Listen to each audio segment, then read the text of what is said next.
امریکی صدر Donald Trump آج فیلڈ مارشل آصم منیر کے اعزاز میں ظہرانہ دیں گے۔ فیلڈ مارشل آصم منیر کی امریکی صدر ٹرمپ سے اہم ملاقات ہوگی۔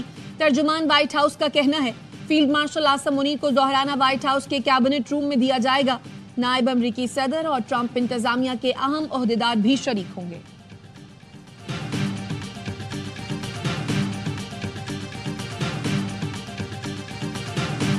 ایک نیا پاکستان ہے اور اس نئے پاکستان کی بنیادیں رکھنے کے لیے میں سمجھتا ہوں ہمارے فیلڈ مارشل آصم منیر کا ایک بھرپور کردار ہے۔ پاکستان جو کہ مایوسیوں میں گھرا تھا، ہر جگہ پہ انہوں نے کس طریقے سے پاکستان کو اجاگر کیا۔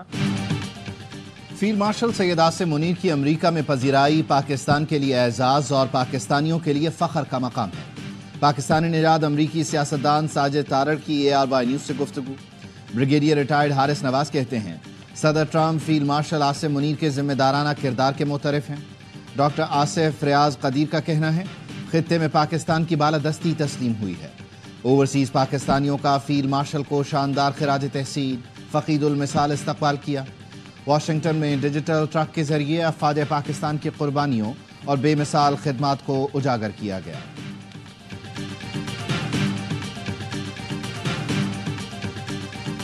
جو صورتحال ہے خطے میں ایران اور اسرائیل کے حوالے سے، میں سمجھتا ہوں کہ نہ صرف خطے کے لیے عالمی امن کے لیے بہت خطرناک ہے۔ میں سمجھتا ہوں کہ اس کے لیے عالمی ممالک ہیں، ان کو فی الفور جنگ بندی کے لیے بھرپور کوشش کرنی چاہیے۔ ایران اسرائیل جنگ نہ صرف خطے بلکہ دنیا کے لیے خطرناک ہے۔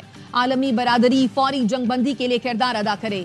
وزیر اعظم شہباز شریف کا کابینہ اجلاس سے خطاب۔ بجٹ سے متعلق کہا سخت محنت کے نتیجے میں معیشت استحکام کی راہ پر گامزن ہے۔ IMF کو بتا دیا تھا زراعت پر کوئی ٹیکس نہیں لگائیں گے، انہوں نے ہماری یہ بات مان لی، ان کے شکر گزار ہیں۔ وزیر اعظم نے کیش لیس اور ڈیجیٹل اکانومی سے متعلق اجلاس کی بھی صدارت کی۔ وزیر اعظم نے کیش لیس اکانومی اور معیشت کی ڈیجیٹائزیشن کے لیے کمیٹی قائم کر دی۔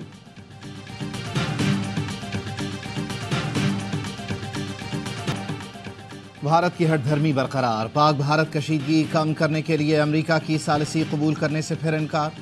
بھارتی سیکرٹری خارجہ وکرم مسری نے کہا امریکی صدر اور بھارتی وزیر اعظم کے درمیان فون پر بات ہوئی۔ مودی نے ٹرمپ سے کہا بھارت پاکستان سے تنازع پر نہ تیسرے فریق کی ثالثی قبول کرتا ہے نہ کرے گا۔ اس وقت کسی قسم کے مذاکرات یا ثالثی کی کوششوں کی گنجائش نہیں۔ جنگ بندی کی بات بھارت اور پاکستان کے درمیان براہ راست فوجی چینلز کے ذریعے ہوئی۔ وائٹ ہاؤس نے دونوں رہنماؤں کے درمیان بات چیت پر کوئی بیان نہیں دیا۔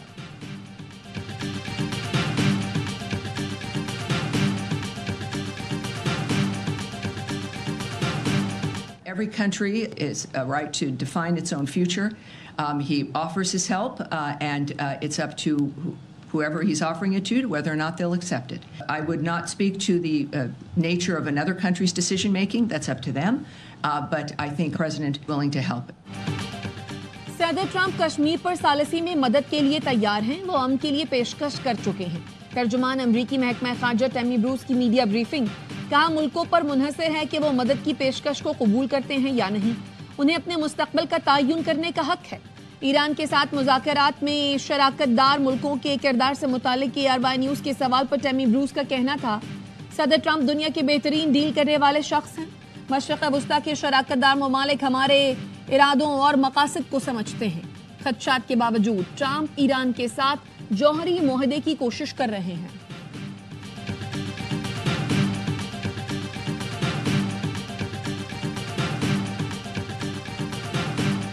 The categoric rejection and condemnation of Israel's recent attacks on Islamic Republic of Iran, the imperative need to halt Israeli hostilities against Iran, which come during a time of increasing tension in the Middle East. نائب وزیر اعظم اسحاق ڈار نے Saint میں مسلم ملکوں کی جانب سے ایران پر اسرائیلی حملوں سے متعلق مشترکہ اعلامیہ پڑھا، جس میں اسرائیل کے ایران پر حملے کی مذمت کی گئی۔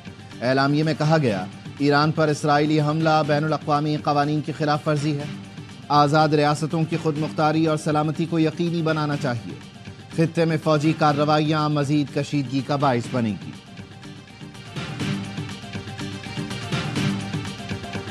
تہران کے قریب تنصیبات پر اسرائیل کے تابڑتوڑ حملے، اسرائیلی فوج کا کہنا ہے ایرانی سینٹری فیوجز پروڈکشن سائٹ اور میزائل فیکٹریوں کو نشانہ بنایا گیا۔ IAEA نے 2 عمارتوں کے تباہ ہونے کی تصدیق کر دی جہاں سینٹریفیوجز بنائے جا رہے تھے۔ گزشتہ رات ایران پر حملوں میں 50 سے زائد طیاروں نے حصہ لیا۔ اسرائیلی فورسز نے تہران کے قریب آئل ریفائنری اور رہائشی عمارت پر بھی میزائل برسائے۔ ایران کا اصفہان ہمدان میں ہرمز سمیت 14 ڈرونز اور 1 F-35 طیارہ گرانے کا دعویٰ۔ امریکی ہیومن رائٹس گروپ کا کہنا ہے اسرائیلی حملوں میں اب تک 585 ایرانی شہید، 1300 زخمی ہو چکے۔ شہداء میں 239 افراد عام شہری ہیں۔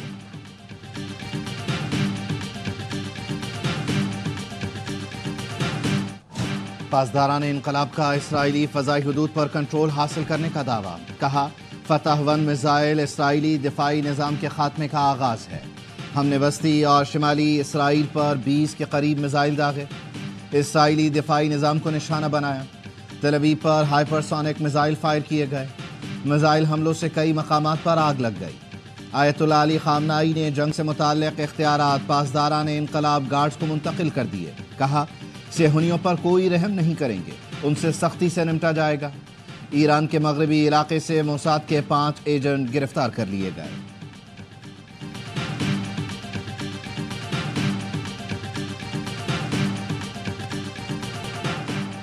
جنگ میں کسی کی شمولیت کے سنگین نتائج ہوں گے، ایرانی وزارت خارجہ کے ترجمان اسماعیل بقائی کی عرب نیوز سے گفتگو۔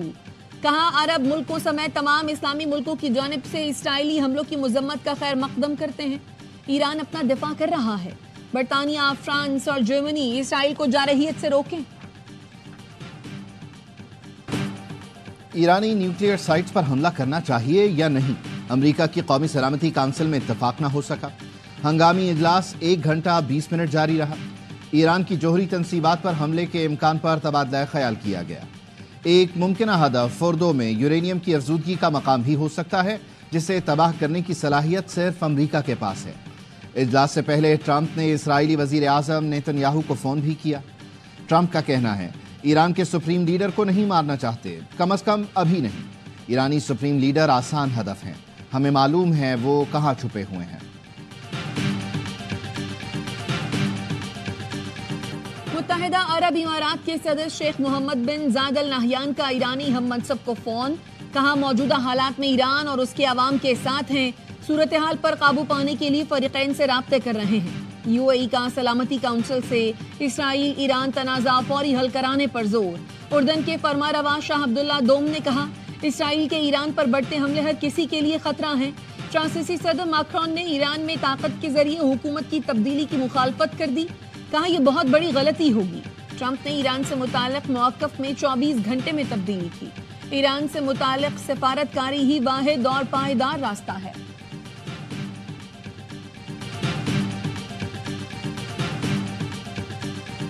سولر کے اوپر جو 18% پرپوزڈ GST تھی لگانے کی، کہ اس سال کے لیے ہم 18 نہیں، اس کو 10% جو ہے سیل ٹیکس کو کر لیتے ہیں۔ کیٹیگوریکلی میں سٹیٹمنٹ دے رہا ہوں، ڈیجیٹل جو ٹیکس ہے سروسز کے اوپر سیل ٹیکس، وہ صوبوں کا ڈومین ہی رہے گا۔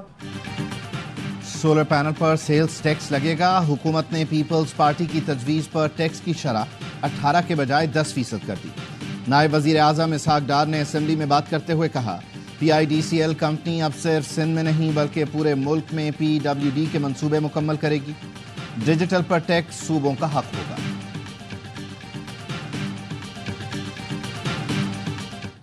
Let us all remember and remember well that the bar and the bench cannot, should not and will not be separated by any force, influence or order. بار اور bench کو کوئی علیحدہ نہیں کر سکتا، ہمارا ہر اقدام قانون کی حکمرانی کے لیے ہوگا۔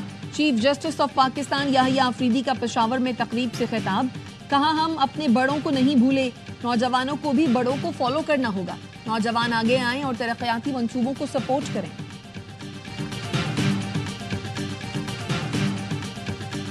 لوگوں کے لیے آج شرم سے ڈوب مرنے کا مقام ہے، جنہوں نے کیا کیا حربے استعمال نہیں کیے ہیں field marshal general Asim Munir صاحب کے اس دورے کو ناکام کرنے کے لیے۔ فیلڈ مارشل صاحب کی حکمت عملی کے ساتھ پاک فوج نے انڈیا کو ایک ایسا جواب دیا جو دنیا کے لیے اب اس وقت ایک کیس سٹڈی ہے۔ فیلڈ مارشل کا دورہ امریکہ ناکام بنانے کے لیے حربے استعمال کرنے والوں کے لیے شرم سے ڈوب مرنے کا مقام ہے۔ وزیر اطلاعات پنجاب عظمہ بخاری کہتی ہیں فیلڈ مارشل کی حکمت عملی سے پاک فوج نے بھارت کو منہ توڑ جواب دیا۔ ٹرمپ مودی کے بہت زیادہ قریب تھے جو آج پاکستان کی بات کر رہے ہیں۔ بجٹ برائے مالی سال 2025-26 کا جو کل تخمینہ ہے وہ 1028 ارب روپے، غیر ترقیاتی بجٹ کا جو حجم ہے وہ 639 ارب روپے۔ بلوچستان حکومت نے کوئی نیا ٹیکس نہیں لگایا، بجٹ میں ترقیاتی منصوبوں کے لیے خطی رقم رکھی گئی ہے۔ بجٹ کا کل تخمینہ 1028 ارب روپے ہے۔ ترجمان صوبائی حکومت شاہد رند کی پوسٹ بجٹ کانفرنس، کہا 8 شہروں میں سیف سٹی کے لیے 18 ارب روپے مختص کیے، اخراجات میں کمی اور آمدن کو 124 ارب تک بڑھانے کی کوشش کر رہے ہیں۔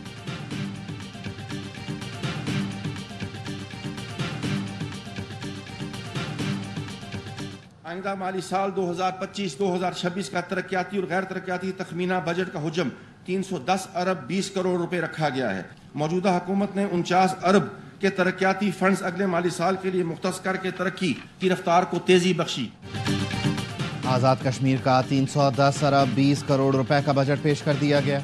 وزیر خزانہ عبدالماجد خان نے کہا حکومتی کوششوں اور وفاق کی معاونت سے بجٹ میں 86 ارب 20 کروڑ روپے کا اضافہ کیا جا رہا ہے۔ مقبوضہ کشمیر سے ہجرت کرنے والوں کے لیے 6% کوٹا مقرر کیا گیا ہے۔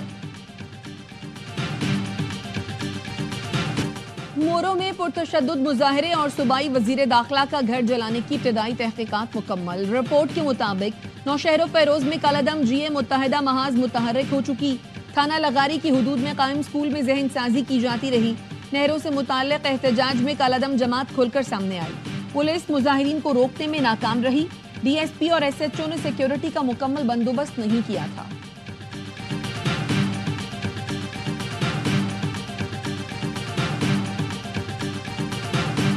کوئی انٹرنیشنل بین الاقوامی انڈیکس ہے، اس نے کراچی کے بارے میں یہ کہہ دیا یار کراچی اتنا برا ہے تو 3 کروڑ لوگ اس شہر میں نہیں رہ رہے ہوتے۔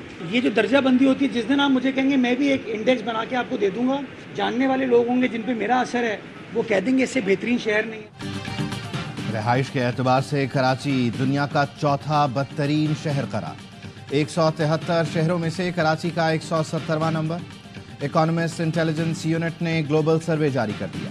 میئر کراچی مرتضی وہاب کا رد عمل، کہا کراچی اگر اتنا برا ہوتا تو یہاں 3 کروڑ لوگ نہ رہتے۔ بہتر زندگی کے لیے آج بھی لوگ کراچی کا ہی رخ کر رہے ہیں۔ میرا شہر شاندار تھا، ہے اور رہے گا۔ عطا آباد جھیل میں سیوریج کا پانی ڈالنے پر ہوٹل کا ایک حصہ سیل کر دیا گیا۔ ہوٹل پر 15 لاکھ روپے جرمانہ عائد۔ گلگت بلتستان ماحولیاتی تحفظ ایجنسی اور ضلعی انتظامیہ نے تمام ہوٹلز کی این او سیز پر نظر ثانی کا فیصلہ کر لیا۔ غیر ملکی سیاح نے ہوٹل کا گندا پانی عطا آباد جھیل میں شامل کرنے کی ویڈیو سوشل میڈیا پر پوسٹ کی تھی۔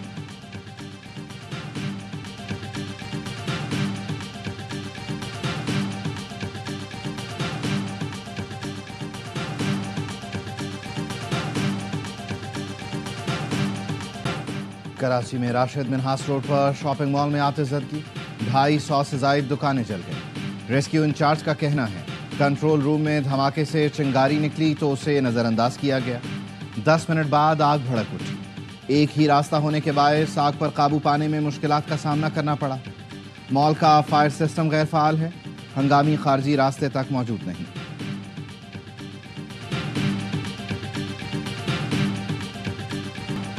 جیکب آباد میں ریلوے ٹریک پر دھماکہ، جعفر ایکسپریس کی 6 بوگیاں پٹڑی سے اتر گئیں۔ دھماکے کی جگہ گہرا گڑھا پڑ گیا۔ بم ڈسپوزل سکواڈ کا کہنا ہے 8 سے 10 کلو دھماکہ خیز مواد استعمال کیا گیا ہے۔ مزید تحقیقات جاری۔ چاغی کے نواحی علاقے نوک چاہ میں ریلوے ٹریک کی بحالی کا کام دوسرے روز بھی جاری۔ ٹریک بند ہونے سے کوئٹہ سے تفتان جانے والی مال بردار ٹرینیں راستے میں روکی جا چکی ہیں۔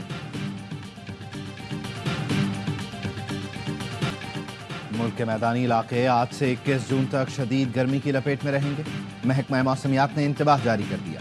شہریوں کو احتیاطی تدابیر اختیار کرنے اور دھوپ میں کم سے کم نکلنے کا مشورہ۔ کراچی میں سمندری ہوائیں بحال، موسم میں بہتری آنے لگی۔ شہر کے مضافاتی علاقوں میں آج بھی بوندا باندی کا امکان۔ مارکہ حق میں افواج پاکستان کی عظیم فتح پر پرجوش نغمہ جاری۔ آپریشن بنیان المرصوص کی تاریخی کامیابی پر ISPR نے نغمہ ریلیز کیا۔ نغمے میں وطن سے محبت اور مسلح افواج کے اعتماد کی بھرپور ترجمانی۔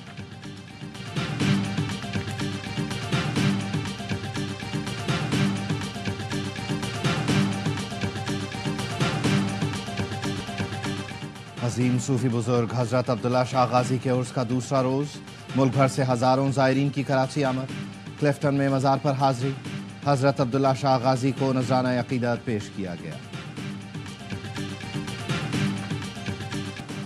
ہاکی نیشنز کپ میں پاکستان اور نیوزی لینڈ کے درمیان مقابلہ کچھ دیر بعد ہوگا۔ جیت کی صورت میں پاکستان ٹاپ 4 کے لیے کوالیفائی کر جائے گا۔ ایونٹ میں نیوزی لینڈ ناقابل شکست، دونوں گروپ میچ جیتے۔ پاکستان کا ملیشیا کے خلاف میچ ڈرا رہا، جاپان کو شکست دی۔ ہیڈ کوچ طاہر زمان کہتے ہیں امید ہے ٹیم اچھا پرفارم کر کے سیمی فائنل میں جگہ بنائے گی۔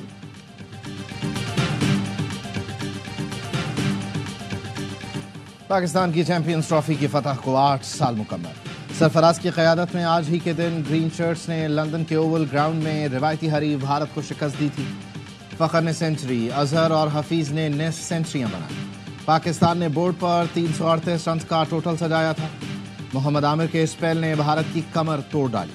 کوہلی سمیت ٹاپ آرڈر اڑا کر رکھ دیا تھا۔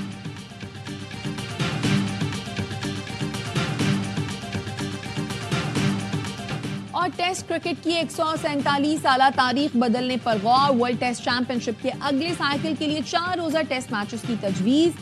حتمی فیصلے کی صورت میں پاکستان، جنوبی افریقہ، نیوزی لینڈ، سری لنکا اور دیگر ٹیمیں 4 دن کا ٹیسٹ کھیلیں گی۔